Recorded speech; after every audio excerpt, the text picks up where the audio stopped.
So, you're interested in how you can come to Australia to work. So, well, I don't blame you. Australia is a beautiful country and it has a lot of opportunities for everyone.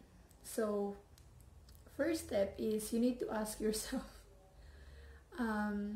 what are your skills, your qualifications? Ano ba yung experience mo? So whether you are a teacher, a farmer, a doctor, a lawyer, so there are opportunities, okay, but we need to consider. So first is, I think it's good to check. You have to check what does Australia need? You know, what skills do they need? So first, you look up skilled occupation list. Okay, I'll put the link down below sa description po. So, doon nakalista anong profession mo. Okay, so I'll show it to you. So, type mo kay Google, Skilled Occupation List, Australia. Yun, tapos, click mo tong https emi. It's important that you click this emi.gov.au kasi parang kunwari ito, hindi po siya website ng government. Ito po yung government. So, yan, i-click mo. Then, yan, it will direct you to the immigration's website. And then, scroll down. Okay, there. So, here it shows the occupation. Okay, for example, ito, accountant, kasi alphabetical to accountant. Diyan nakalista yung mga iba't ibang klase ng visa. Okay? And so first you have to be assessed. Okay, assessed yung experience mo tsaka yung qualification mo. So for example nga yung accountant, punta ka dito or dito. For example, let's click this one. See? Contact mo to, punta ka sa site na to. Okay, and then just go through that, and then marami po dyan. Okay, for example, actor. Kukumartin ka ba? Marami po. Okay, just go through that. Saan ka ba nabibilong? Okay? Hanapin mo yung sarili mo. Saan ka nabilong? So, what if for some reason, wala dun sa list yung experience mo or yung qualification mo? Wala ka dun. So, the next thing to consider, I think, is, do you have a family, an immediate family in Australia? Meron ka bang partner na PR or citizen na dito? Meron ka bang parents or asawa, anak, or kapatid? Yun, isa yun sa mga pwede mong i-consider. They might be able to sponsor you, but having an immediate family here is not an assurance. But it's a thing to consider. It's best if you do your research. Or your family could call the Australian immigration and inquire for you. Anyway, next is, if you don't have a family here, or an immediate family, next thing is student visa. Now, ito po yung student visa. Ito po yung one of the most common ways na nakakapunta yung mga Pinoy dito. Okay. So, student visa, it's pricey. Mahal po siya. From what I've heard from my friends, yung gastos mga nasa 300,000 pataas.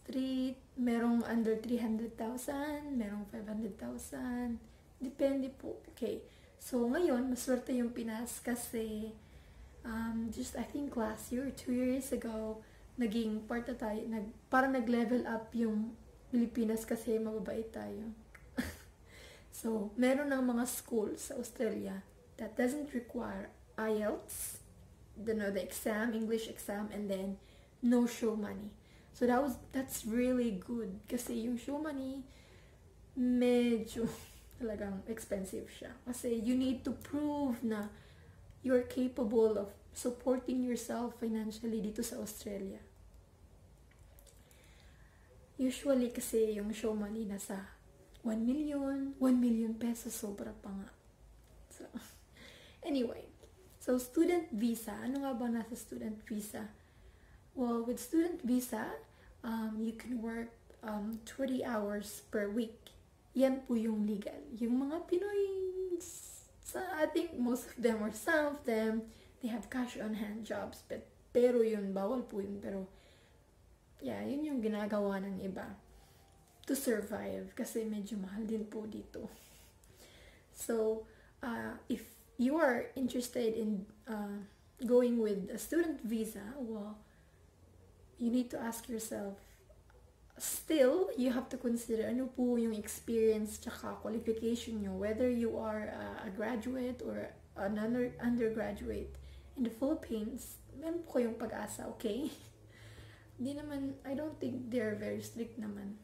Depende din kasi yun kung anong kukunin nyo. So, with a student visa, you can stay up to 5 years, depende sa course. Okay, if you're gonna do a certificate course, I think will be 1 year. And if you're doing a diploma, would be 2 years. Okay, and yeah, you can stay here for 2 years. And depende pa din yun sa courses. Some courses you can stay here longer, even after you finish. Depends if you're studying like a skill shortage thing. It really depends.